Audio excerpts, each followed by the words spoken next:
When we walked towards the soldiers, the commander pulled off his rifle and was using immediate brutal violence against me and two women who was beaten to the ground and taken to the hospital in Jericho.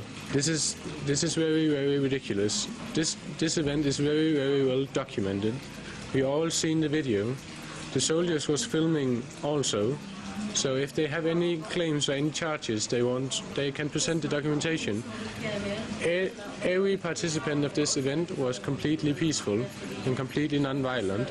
There was no one who was aggressive. There was no one who was trying to hurt the soldiers. This claim comes out of blue air. It has nothing to do with reality.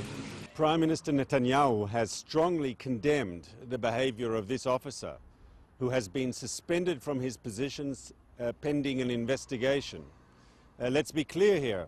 This sort of behaviour is in stark contrast to our norms and our values and is simply unacceptable.